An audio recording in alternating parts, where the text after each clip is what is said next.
अस्सलाम वालेकुम रहमतुल्लाह। सफ़र हरमैन शरीफ मैन पे जो लोग जा रहे होते हैं उनमें से एक बहुत बड़ी तादाद होती है जो ज़िंदगी में पहली मरतबा जा रहे होते हैं। सारी ज़िंदगी उन्होंने मक्का मुकर्रमा और मदीने मुनव्वरा को तस्वीरों में देखा होता है, चूमा होता है। उनकी एक हसरत होती है सुन सुन के, लोगों से वाक़यात सुन सुन के, वहाँ की ज़ियारात की तफसीलात सुन सुन के कि जब हम जाएँ तो हम भी हर जगह पर जाएंगे, हम भी गारे हिरा में जाएंगे, हम भी गारे सौर में जाएंगे, हम भी जबले ओहद पे जाएंगे। तो फिर जब वो अल्लाह उनको नसीब करता है, वो वक्त आता है जब वो मक्का मुकरमा पहुंचते हैं, मदीने मुनव्वरा पहुंचते हैं, तो उनकी हसरत होती है, उनकी तमन्ना होती है कि हम भी इन ज़ियारात पे जाएं। अब वो जज्बा होता है, एक शौक होता है।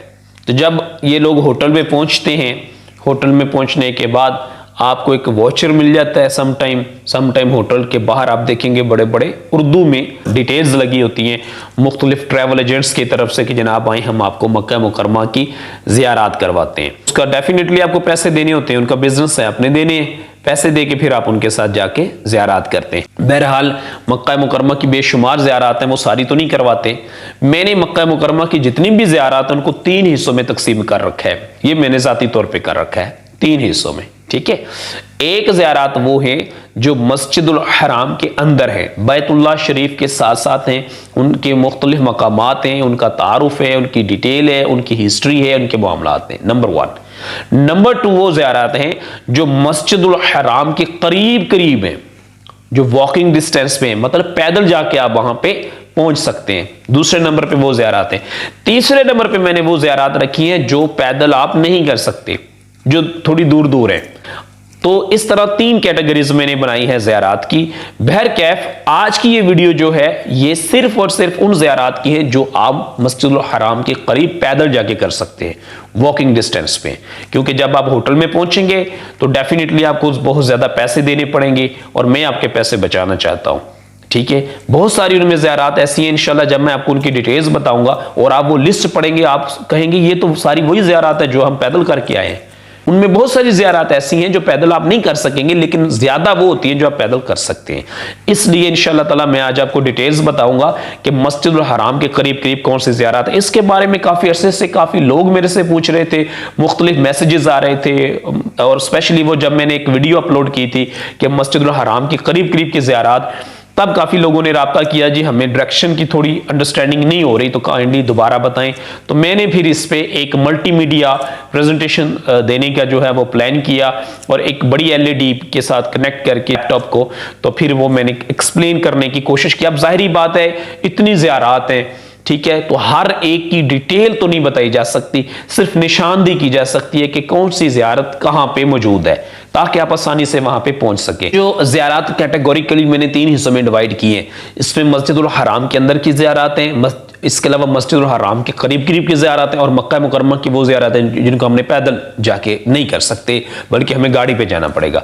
नंबर 1 अगर हम लें मक्कातुल मुकरमा में मस्जिदुल हराम के जो अंदर की बेशुमार ज़ियारत हैं, अब उन सब का इहाता अगर हम करना चाहें तो कम से कम हमें 1.5-2 घंटे तो सिर्फ इस बात पे लगेंगे कि उन ज़ियारत की डिटेल्स क्या है, कहां पे कौन सा वाकया हुआ था, किस मकाम की। अब वो ज़ियारत जो मस्जिदुल हराम के अंदर हैं, हम उनके सिर्फ तफसील डिस्कस करना शुरू कर दें, शॉर्ट सी, लंबी चौड़ी नहीं, तो कम से कम हमें 1.5 से 2 घंटे लगेंगे। जैसे देखिए अब मस्जिदुल हराम के अंदर काबा मुशर्रफा है, उसकी क्या फजीलत है, सुभान अल्लाह। कुरान पाक में इसके बारे में क्या जिक्र है, हदीस मुबारक में इसका क्या जिक्र है। खाने काबा के अंदर कितने माशाल्लाह मकामात हैं। देखिए आप, हतीम काबा है, हतीम काबा के ऊपर मिज़ाब रहमत है, हतीम काबा के अंदर मुसल्ला आदम अलैहिस्सलाम है, हतीम काबा में मकाम इस्माइल इस्लाम है। उसके बाद रुकन जमानी है, रुकन जमानी की क्या तारीख है, क्या हिस्ट्री है, हदीस में क्या है। रुकन जमानी से लेके रुकन अस्वद के दरमियान दीवार मुस्तजार है, दीवार मुस्तजार की क्या फजीलत है, वहां पे अक्सर इमाम काबा क्यों नमाज पढ़ाते हैं। अगर रुकन अस्वद पे आ जाए, वहां पे हजर अस्वद है, उसके साथ जो है वो बाबे काबा है, बाबे काबा और हजर अस्वद के दरमियान मकाम मुल्तज़म है। फिर वहीं बाबे काबा से लेके हतीम काबा के दरमियान जड़ में जो है वो जो मकाम इमामत जिब्रील अलैहिस्सलाम है, जिसे मुआजिन काबा कहा जाता है। यही वो माजिन काबा का मकाम है। शाहजवान काबा की क्या डिटेल है, इसको कब कब तामीर किया गया, और इसके अलावा मताफ क्या है, मकाम इब्राहिम क्या है, जमजम क्या है, हजरत सईदा उम्मे हानी रदी अल्लाह तआला का घर कहाँ है, ठीक है। इसके अलावा बाबुल नबी कहाँ है, बाब उमरा की क्या डिटेल्स है, बाब उमरा की क्या फजीलत है, बाबुल नबी सल्लल्लाहु अलैहि वसल्लम कहाँ है, सफ़ा की क्या बात है, मरवा की क्या डिटेल है, इनके कुरान पाक में जो जिक्र है उसकी क्या तफसीलात हैं, ठीक है। इसी तरह यहाँ पे दर अरकम रदी अल्लाह तआला अन्हा वो कहाँ पे था। तो ये सारी वो डिटेल है जो मस्जिदुल हराम के अंदर की है। इसके अलावा भी बेशुमार है, तो इसको अगर हम डिस्कस करेंगे तो इस पे 1.5-2 घंटे चाहिए। इसके लिए हम किसी दिन फिर इंशाल्लाह इसकी डिटेल। इसी तरह तीसरे नंबर पे अगर आप चले जाएं वो ज़ियारात जो मस्जिदुल हराम से दूर है, ठीक है, जैसे मशाहिर मुक़द्दसा में आप चले जाए, मशाहिर मुक़द्दसा में मीना है, मुज़दलिफ़ा है, अरफात है। मीना के अंदर, सिर्फ मीना के अंदर आप देख ले मस्जिद खैफ है। मस्जिद खैफ के पास वो मुक़द्दस गार है जिसके बारे में मुख्तलिफ रवायात हैं, जिसमें हज़रत आदम अलैहिस्सलाम की कब्र की भी रवायत है, बहर कैफ। इसके अलावा वहाँ पे जो है वो जमरात हैं, जमरात के करीब जो है मस्जिद बाया है। 1400-1500 साल के बाद अब खुदाई हुई है तो वो जाके नीचे से मस्जिद निकली है। फिर इसी जगह पे वो मकाम है, मकाम इस्माइल, जहां पे इब्राहिम अलैहिस्सलाम ने इस्माइल अलैहिस्सलाम को ज़िबा किया था तो वो मेंढा आ गया था, ये भी मीना के अंदर है। मीना से फिर आप चले जाएंगे अरफात, अरफात के अंदर चले जाएं जबल रहमत है। जबल रहमत वो मकाम है जहां पे आदम अलैहिस्सलाम की तौबा कबूल हुई, जहां पे आप सल्लल्लाहु अलैहि वसल्लम ने आखिरी खुतबा, फिर वहां पे मस्जिद निमरा है, ठीक है। फिर वहां से आप चले जाएं मुज़दलिफ़ा में, मुज़दलिफ़ा के अंदर मशअल हराम है, मुज़दलिफ़ा के अंदर कितने मकामात हैं। फिर वहां पे वादी मैसर है, अल्लाह ताला अपनी रहमत में रखे हमें, वहां से अपने अज़ाब से पनाह दे, वादी मैसर है। फिर वहां से आप चले जाएं वादी तनईम है, तनईम के अलावा फिर आगे चले जाएं वादी नवारिया है, फिर इसके दरमियान ज़ी क़ुबा की मस्जिद है, फिर मस्जिद क़बश है, ठीक है। क़काश की जो पहाड़ियां हैं उसकी क्या डिटेल्स है। इस तरह बेशुमार ज़ियारात है। फिर मस्जिद जाराना है, मकाम जाराना है, फिर उसके पीछे बीर जाराना है, फिर उसके पीछे ग़ज़वा हनैन के शोदा हैं, फिर उनके मज़ारात हैं, उनकी क्या डिटेल्स है। बहर कैफ ये एक लंबी चौड़ी डिटेल है वो ज़ियारात जो मक्का मुकर्रमा में मौजूद हैं।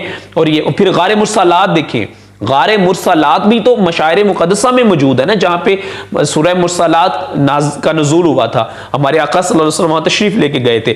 फिर आप देखें जबल नूर है, जबल सोर है, गारे हिरा है, गारे सोर है, कितने मकामात हैं। ये सारी अगर हम डिटेल को डिस्कस करें इस पे 2 से 3 घंटे चाहिए। फिर हर मकाम की इंडिविजुअल क्या क्या अहमियत है, क्या क्या फजीलत है, क्या क्या हकामात हैं। तो इन शॉर्ट ये कि आज हम इनको भी डिस्कस नहीं करने लगे, आज हम मस्जिदुल हराम के अंदर की ज़ियारात को भी डिस्कस नहीं कर रहे। आज हम डिस्कस करने जा रहे हैं जो वो ज़ियारात हैं जो मस्जिदुल हराम के करीब करीब की है, जो आप पैदल कर सकते हैं, ठीक है। आप हाजियों का ग्रुप बनाएं, 10-5 हाजी हैं, सारे मिलके एक साइड पे शुरू हो जाए। इंशाल्लाह ताला आप 1.5-2 घंटों में सारी ज़ियारत आसानी से कर सकते हैं और इसमें एक पैसा भी आपका खर्च नहीं होगा, ठीक है। इस पे मैंने काफ़ी मेहनत की है, मल्टीमीडिया पे बार बार लाइट भी जाती रही है। बहर कैफ मैंने कोशिश की है कि जितना आसान लफ्ज़ों में इसको एक्सप्लेन कर सकता हूँ मैंने करने की कोशिश की है। फिर भी काफ़ी चीज़ें डेफिनेटली मिस हो चुकी हैं। इंशाल्लाह with the passage of time update होती जाएंगी और इंशाल्लाह मैं आपको गाइड करता चला जाऊँगा। आए मैं आपको आज दिखाता हूं, जबल काबा से हम स्टार्ट लेंगे, जबल काबा से चलते जबल उमर पे जाएंगे, जबल उमर से हम आगे मजीद बढ़ेंगे तो इब्राहिम खलीलुल्लाह रोड पे जाएंगे, वहां वल्ला मिसफिला जाएंगे। इब्राहिम खलीलुल्लाह की क्या अहमियत है, हजरत इब्राहिम अलैहिस्सलाम का वहां कुछ एरिया से क्या ताल्लुक है, वल्ला मिसफिला की क्या क्या फजीलत है। मिसफिला के साथ हिजरा है, तरीकुल हिजरा के ऊपर जो है मस्जिदुल हिजरा है, उससे आगे वादी कुदवी है, वादी कुदवी के आगे जबल सौर है, इससे मजीद मस्जिदुल हराम के बिल्कुल साथ हम आगे बढ़ेंगे तो जो था जबले रोज रोज वो कहां पे था, हजरत अबू बकर सिद्दीक रज़ियल्लाहु तआला अन्हु का घर मुबारक कहां पे था, जहां पे आप सल्लल्लाहु तआला अलैहि वसल्लम ने रात को आराम फरमाया था। आप सल्लल्लाहु अलैहि वसल्लम का सर मुबारक पत्थर के अंदर वो निशान बन गया था, वो कहां पे था। फिर मस्जिद सिद्दीक अकबर रज़ियल्लाहु तआला अन्हु कहां पे है। इससे मजीद थोड़ा आगे बढ़ेंगे तो फिर हम देखेंगे कि वो मकाम कहां पे है जिसे सफा कहते हैं। सफा से मजीद आगे बढ़ेंगे वो मकाम कहां पे है जिसे दर अरकम रज़ियल्लाहु तआला अन्हु कहते हैं। दर अरकम पे क्या वाक़यात हुए थे, इससे मजीद थोड़ा आगे बढ़ेंगे फिर हम वो मकाम देखेंगे जहां पे बाबुल नबी सल्लल्लाहु तआला अलैहि वसल्लम है, यहां पे क्या हुआ था। बाबुल नबी से मजीद थोड़ा आगे बढ़ेंगे तो वो मकाम आएगा जहां उम्मुल मोमिनीन हजरत खदीजतुल कुबरा रज़ियल्लाहु तआला अन्हा का जो मकान शरीफ था वो कहां पे है। यहां से मजीद थोड़ा फ्रंट की जानब जाएंगे तो वो मकाम आएगा जहां पे सैयद आलम सल्लल्लाहु अलैहि वसल्लम की जाए पैदाइश है। ये मकाम कहां पे है, इसके बिल्कुल साथ हम देखेंगे पहाड़ आएगा खुश नसीब, जिसे जबल अबू कुबैस कहते हैं। जबल अबू कुबैस दुनिया का पहला पहाड़ है। इसकी क्या डिटेल है, इसकी क्या हिस्ट्री है, यहाँ पे क्या हुआ वो, फिर वहां पे मस्जिद हलाल है, फिर वहां पे गारे कंज है, उसकी क्या हिस्ट्री है, वहां पे क्या वाकयात हुए, फिर वहां पे जो बिल्कुल साथ घाटी है जबल अबू कुबैस और आप सल्लल्लाहु अलैहि वसल्लम की जाए पैदाइश वाले मकाम पे, उस जो घाटी है शेब अबी तालिब, यहाँ पे 3 साल तक जो महसूर रखा गया, उसकी क्या हिस्ट्री है, क्या डिटेल है। फिर यहीं से हम मजीद आगे की तरफ बढ़ेंगे तो यहां से तकरीबन 0.5 किलोमीटर जाएंगे, मक्का मुकर्रमा की पहली रिंग रोड आएगी, इसके साथ मस्जिद शजर आएगी।